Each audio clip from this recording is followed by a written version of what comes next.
Hello everyone, welcome back to the channel. आज की video में हम बात करने वाले हैं कॉटलिन ऑपरेटर्स के बारे में। एक बहुत ही इम्पोर्टेंट वीडियो होने वाला है और इस वीडियो के लिए अपना पुराना वाला जो चैप्टर था वेरिएबल्स, उसका नॉलेज होना बहुत ज़्यादा ज़रूरी है। अभी तक आपने वो नहीं देखा है तो उसको देख के ही इसको कंटिन्यू कीजिए तो ज़्यादा मेक सेंस बनेगा आपको, ठीक है।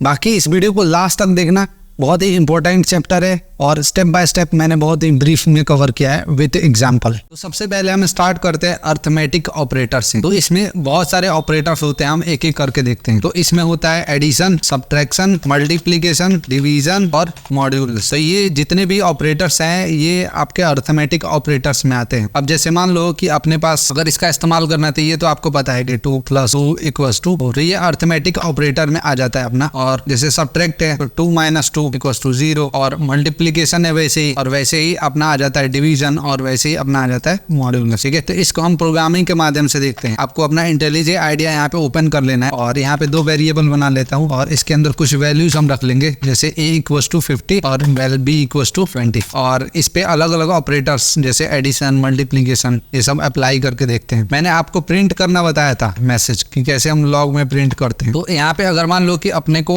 प्रिंट करना है the sum of a and b = a + b, तो ये क्या होगा अभी ये मुझे करके बताओ। अगर मैं ऐसे प्रिंट करूंगा तो क्या प्रिंट होने वाला है। अब आंसर सुनो। इसको हम करने के लिए हम ऐसे करते हैं कि हम स्ट्रिंग इंटरपोलेशन का इस्तेमाल करते हैं। तो यहाँ पे अब अगर प्रिंट कराएंगे तो क्या आएगा, the sum of a and b = और a + b यहाँ पे आ जाएगा, मतलब इसका सम होके वहाँ पे आ जाएगा। वैसे ही हम अलग अलग यहाँ पे कर लेते हैं और द सब्ट्रैक्शन ऑफ, यहाँ पे सिंबल केवल बदल लेंगे, इनटू कर लेंगे, यहाँ पे डिवीजन और यहाँ पे मॉड्यूलस, और वैसे ही यहाँ पे हम बदल लेते हैं मल्टीप्लिकेशन और डिवीजन, और वैसे ही अपने पास यहाँ पे आ जाता है मॉड्यूलस। तो अब इसको रन करके देखते हैं हम यहाँ पे। तो ये रहा अपना आउटपुट जो आ गया है, the sum of a and b = 70, और वैसे ही सब्ट्रैक्ट करेंगे तो 30, मल्टीप्लाई करेंगे तो ये 1000, डिवीजन और मॉड्यूलस का ये अपना आउटपुट यहाँ पे आ गया। तो ये हमने क्या कर लिया, अर्थमेटिक ऑपरेशन। अब यहाँ पे देखते हैं असाइनमेंट ऑपरेटर। अब असाइनमेंट ऑपरेटर में कौन कौन से ऑपरेटर्स आते हैं, जैसे कि यहाँ पर जाएगा अपना =, ओके, प्लस =, माइनस =, और उसके बाद से डिवीजन =। ये सब क्या है, अपने असाइनमेंट ऑपरेटर है। तो इसका इस्तेमाल तो हमने ऑलरेडी यहाँ पे किया हुआ है, देखो असाइनमेंट ऑपरेटर का, ठीक है। और इसके पहले वाले वीडियोस में भी हमने जब वेरिएबल्स के बारे में डिस्कस किया तो वहाँ पे देखा था असाइनमेंट ऑपरेटर कैसे काम करता है। तो इसको एक बार दोबारा से हम यहाँ पे देखते हैं। इसको ही हम कॉपी कर लेते हैं यहाँ पे और बाकी ये सब कमेंट कर देते हैं।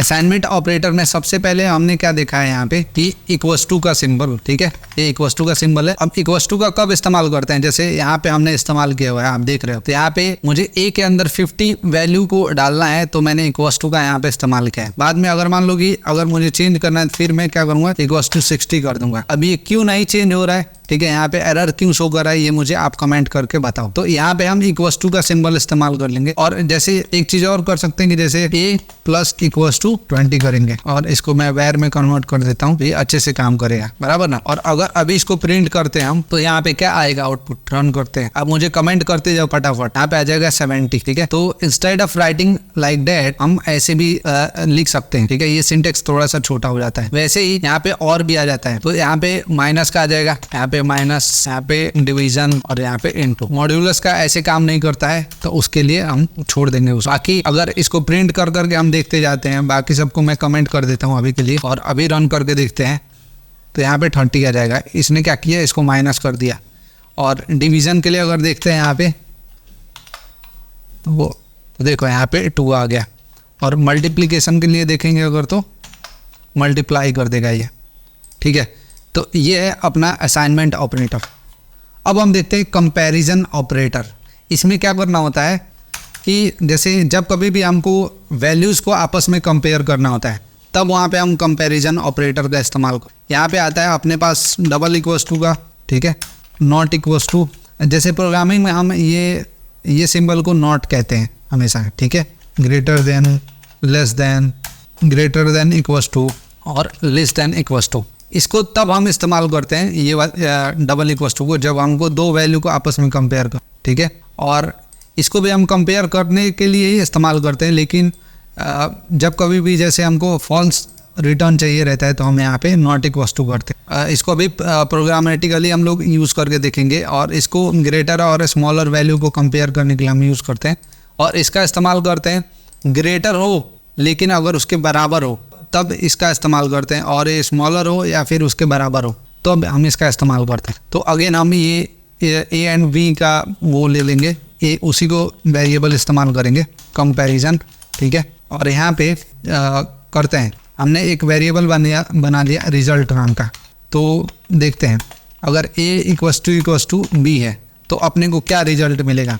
तो यहाँ पे हम प्रिंट करा लेते हैं रिजल्ट और अगर इसको रन करते हैं और ये कंपैरिजन ऑपरेटर हमेशा बूलियन में रिटर्न करता है। जो ए है ये बी के बराबर नहीं है तो इसने फॉल्स रिटर्न किया, तो अगर ये बी के बराबर होता तो ये ट्रू रिटर्न करता है, ठीक है।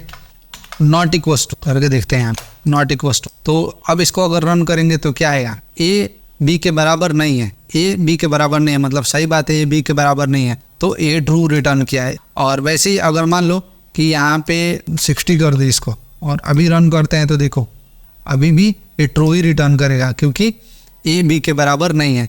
और अगर इसको बराबर कर देते हैं तो यहाँ पे फॉल्स रिटर्न करेगा क्योंकि ए और बी के बराबर है। तो ऐसे ही ये नॉट इक्वल टू काम करता है। ग्रेटर देन स्मॉलर देन हम देख लेते हैं, ए जो है बी से ग्रेटर है तो इसको रन करते हैं और यहाँ पे फॉल्स आ जाएगा। और अगर मान लो इसको 70 करते हैं तो यहाँ पे ट्रू आ जाएगा क्योंकि ए जो है बी से बड़ा है। और अगर यहाँ पे स्मॉलर इस्तेमाल करें तो यहाँ पे फॉल्स आएगा क्योंकि बी जो है ए से बड़ा नहीं है, ठीक है, मतलब ए जो है छोटा है, ए जो है बी से बड़ा है, ठीक है। तो उसके लिए यहाँ पे फॉल्स रिटर्न कर। बाकी और दो जो ऑपरेटर्स हमने देखे थे यहाँ पे, ठीक है, उसको यूज़ करो और यूज़ करके मुझे बताना है कि आपको क्या आउटपुट मिला।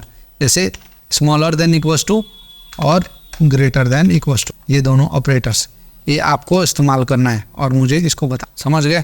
अब हम देखते हैं लॉजिकल ऑपरेटर्स। लॉजिकल ऑपरेटर में क्या क्या होता है, इसके अंदर होता है एंड जिसका सिंबल होता है प्रोग्रामिंग में, और उसके बाद से होता है और इसका सिंबल होता है, और एक होता है नॉट जिसका सिंबल आपको ऑलरेडी पता ही। इसका हम तब इस्तेमाल करते हैं जैसे कि अपने को मल्टीपल कंडीशन अप्लाई करना हो। जैसे कि मान लो अपने पास क्या था अभी कि एक वेरिएबल हमारे पास था, वो वेरिएबल में अगर मान लो कि ए जो है बी से बड़ा है एंड ए जो है बी से छोटा है, ये मैं बस ऐसे ही सैम्पल के लिए बता रहा हूँ, और B greater than equals to. तो ये मान लो जब कभी भी अपने को मल्टीपल कंडीशन यहाँ पे अप्लाई करना होता है ना, तब हम इसका इस्तेमाल करते, ओके। और ये क्या करता है कि पूरे को चेक करता है, ठीक है, मतलब इसको भी चेक करेगा, ये वाला भी चेक करेगा, इसको भी चेक करेगा, तब ये यहाँ से रिजल्ट को रिटर्न करता है। और इस केस में ट्रू एंड फॉल्स कुछ भी हो सकता है। लेकिन यहाँ पे देखो जब हम और का इस्तेमाल करते हैं, यहाँ पे मान लो इसके जगह पे यहाँ पे और का इस्तेमाल कर लिया, तो ये क्या करेगा, किसी एक की वैल्यू को चेक करेगा, मतलब चेक तो सबको करेगा लेकिन ये चेक करेगा कि किस में से ट्रू रिटर्न हो रहा है, कौन ट्रू रिटर्न कर रहा है इसमें से, तो वही उसी को रिटर्न कर देगा। ये कोई भी एक ट्रू होना चाहिए उसको रिटर्न कर देगा। और ये जो है नॉट होता है ना, ये क्या करता है, इसका जो भी रिजल्ट आए ना, तुम चाहते हो इसका नेगेटिव चाहते हो, ठीक है, कि मतलब अगर ये ट्रू रिटर्न करता है तो फॉल्स रिटर्न करे, अगर फॉल्स रिटर्न करता है तो ट्रू रिटर्न करे। तो उसके पहले हम यहाँ पे नॉट का लगा देते हैं। इसको यूज़ करके अगर यहाँ पे देखें तो इसको मैं कॉपी कर लेता हूँ। रिजल्ट कुछ भी हो सकता है, तो मैं ऐसे ही रैंडम यहाँ पे यूज़ करके यहाँ पे मैंने किया और रन करते हैं इसको, ये फॉल्स रिटर्न कर रहा है क्योंकि ये सबको चेक करेगा। और वही अगर हम इसका इस्तेमाल करें और का, और यहाँ पे रन करते हैं, ठीक है, तो ये ट्रू रिटर्न कर रहा है, मतलब कि इनमें से किसी एक की वैल्यू जो है ना, वो मतलब किसी एक की कंडीशन जो है सेटिस्फाई हो रही है, इसके लिए यहाँ पे ट्रू रिटर्न कर रहा है। और इसी को अगर अपने को इसी को उल्टा कर देना है कि भाई मेरे को ट्रू अगर रिटर्न कर रहा है तो अगर फॉल्स रिटर्न करे, तो यहाँ पे हम नॉट का इस्तेमाल करें। तो देखो यहाँ इसी रिजल्ट में अपने को ट्रू रिटर्न कर रहा था, अब क्या आने लगा, फॉल्स आने लगा, क्योंकि हमने यहाँ पे नॉट लगा दिया इसके। तो ये सारे लॉजिकल ऑपरेटर्स हैं, ये बहुत ज़रूरी ऑपरेटर्स हैं, और इसका इस्तेमाल हम कंडीशनल स्टेटमेंट में करेंगे जब हम आगे वो पढ़ रहे होंगे कंडीशनल स्टेट। अब हम देखने जा रहे हैं इंक्रीमेंट एंड डिक्रीमेंट ऑपरेटर्स। ये ऑपरेटर क्या करते हैं कि जैसे मान लो कि मेरे पास एक वैल्यू था, ए इक्वल्स टू कितना था 50, ठीक है, और मान लो कि अपने को इसको एक बढ़ाना है इसके अंदर, तो हमने क्या सीखा था अभी कि +1 कर देंगे तो इसकी वैल्यू एक बढ़ जाएगी, या फिर प्लस इक्वस टू हम कर देंगे तो भी एक 1 जुड़ जाएगा इसके अंदर। लेकिन एक और चीज़ होता है, ये इंक्रीमेंट एंड डिक्रीमेंट ऑपरेटर भी अपने को मिलता है। उसका इस्तेमाल अगर हम करेंगे ना यहाँ पे तो बहुत ही ईजिली हम इसको इंक्रीमेंट कर पाएंगे, ठीक है। तो उसका यूज़ करने के लिए हम ये करते हैं ए प्लस प्लस, तो ये एक इंक्रीमेंट हो जाता है, और ए माइनस माइनस करेंगे डिक्रीमेंट हो जाता है, मतलब इसमें से एक घट जाएगा। इसका इस्तेमाल करके हम देखते हैं। वही वेरिएबल को हम इस्तेमाल करेंगे यहाँ पे। अगर मान लो ए प्लस प्लस कर देते हैं यहाँ पे, और उसके बाद से हम प्रिंट कर देते हैं किसको, ए को, तो देखना क्या हुआ। अभी अपने पास ए की वैल्यू 70 है, और अगर इसको रन करते हैं तो यहाँ पे 71 हो जाएगा। वही ए माइनस माइनस करते हैं तो 69 हो जाएगा। समझ गए, ये एक ऑपरेटर है। अब आप रेंज ऑपरेटर के बारे में पढ़ते हैं। रेंज ऑपरेटर का इस्तेमाल करने के लिए हम यहाँ पे डॉट डॉट का इस्तेमाल करते हैं। मतलब मान लो कि मेरे से अगर 1 से 10 का रेंज लगाना है, तो मैं इंस्टेड ऑफ राइटिंग 1 2 3 4 5 ये सब लिखने के बजाय मैं क्या करूँगा यहाँ पे कि ये रेंज ऑपरेटर का इस्तेमाल करूँगा, इसका इस्तेमाल करूँगा। इसमें पहली बात कि इतना मेरे को लिखना नहीं पड़ा, और ये बहुत ईजिली हो भी गया। तो रेंज ऑपरेटर में केवल नंबर के साथ ही नहीं, हम ABCD के साथ भी हम रेंज ऑपरेटर लगा सकते हैं। तो आइए इसको करके देखते हैं। इसको मैं कमेंट कर देता हूँ यहाँ से, नंबर रेंज, और मान लो कि मेरे को यहाँ पे 1 डॉट डॉट अगर 10 तक मेरे को वैल्यू प्रिंट करनी है, ठीक है। ये मेरे को क्या करेगा ना कि ये मेरे को इंटीजर रेंज यहाँ पे देगा। तो अगर मान लो कि मुझे इसको प्रिंट करना है तो मेरे को यहाँ पे लूप चलाना पड़ेगा आई इन, और मैं यहाँ पे प्रिंट का इस्तेमाल कर लूँगा प्रिंट ln, ठीक है। अब ये लूप्स क्या होते हैं ये हम लोग आगे के वीडियोस में देख रहे होंगे, तो अभी इसको इग्नोर करना, बाकी देखो क्या होता। तो देखो यहाँ पे 1 से 10 तक इसने नंबर को प्रिंट कर दिया। अब मैंने क्या बोला, केवल नंबर के साथ नहीं, ABCD के साथ भी हम ये चीज़ें लगा सकते। तो ABCD क्योंकि एक एक कैरेक्टर होता है, तो आपको ऐसे करना पड़ेगा, ये कैरेक्टर सिंबल का इस्तेमाल करना पड़ेगा। और अगर इसको रन करते हैं तो देखो इसने A से Z तक पूरा नंबर यहाँ पे प्रिंट कर दिया है। अब इसके साथ साथ हम कंडीशन भी लगाना चाहें अगर इसमें, तो वो भी कर सकते हैं। तो देखो सिंपल है, यहाँ पे हम प्रिंट करेंगे और चेक करेंगे नंबर इन। अगर हमको चेक करना है अगर मान लो 5 एग्जिस्ट करता है कि नहीं ये नंबर रेंज में। अच्छा सॉरी, हमने यहाँ पे ABCD लगा रखा है, ठीक है, अल्फ़ाबेट्स, तो हम इसको नंबर में कन्वर्ट कर लेते हैं भाई। इसके लिए यहाँ पे एरर आ रहा था, तो हमको चेक करना है कि 5 एग्जिस्ट करता है कि नहीं ये नंबर रेंज में। तो इसको रन करके देखते हैं, तो ये क्या रिटर्न करेगा, यहाँ पे ट्रू रिटर्न करेगा, क्योंकि 1 से 10 के बीच में 5 एग्जिस्ट करता है। वैसे अगर मान लो इसको 4 कर देते हैं तो अब तो 5 का सवाल ही नहीं पैदा होता, तो ये यहाँ पे फॉल्स रिटर्न करेगा। वैसे ही अब आपको सेम चीज़ ना आपको ABCD पे ट्राई करके देखना है, तो वो यूज़ करो और मुझे कमेंट करके बताओगे क्या आउटपुट आपके में आ रहा है। लास्ट हम देखते हैं यहाँ पे एल्विस ऑपरेटर, ठीक है। एल्विस ऑपरेटर का हम किस लिए इस्तेमाल करते हैं आपको ऑलरेडी पता है, ओके। तो पता है तो मुझे कमेंट करो। अब एल्विस ऑपरेटर का इस्तेमाल हम यहाँ पे नल चेक, जैसे कोई वैल्यू है या फिर कोई वेरिएबल है जो कि नल वैल्यू को कंटेन करता है, तो वहाँ पे चेक लगाने के लिए करते हैं। जैसे मान लो कि अपने पास नेम है, ठीक है, और यहाँ पे नल है अपने पास, ठीक है। तो ये चेक करना है अपने को कि ये नल है या नहीं। अगर नल नहीं है तो कुछ डिफ़ॉल्ट वैल्यू ये रिटर्न करे। तो जैसे मान लो कि मेरे को नेम चेक करना है, और नहीं, नेम का लेंथ चेक करना है, सॉरी। तो मैं यहाँ पे क्या करूँगा, लेंथ लगाऊंगा और यहाँ पे नेम डॉट लेंथ कर लूँगा, और यहाँ पे एल्विस ऑपरेटर का इस्तेमाल करूँगा और 0 रिटर्न कर दूँगा। तो होगा ये कि अब नाम में तो देखो हमने नल यहाँ पे दे रखा है, तो ये क्या करता है बाय डिफ़ॉल्ट रिटर्न, या तो हमारा एप्लीकेशन क्रैश हो जाता है अगर ऐप डेवलपमेंट कर रहे होते, नहीं तो यहाँ पे कुछ एरर शो करता। लेकिन अभी हम क्योंकि एल्विस ऑपरेटर का इस्तेमाल कर रहे हैं तो अभी हम सेफ़ हैं। तो अगर मान लो कि ये नल है तो ये 0 रिटर्न कर देगा। देखो यहाँ पे, इसको मैं ऊपर वाले को कमेंट कर देता हूँ, तो यहाँ पे ये 0 रिटर्न कर दिया।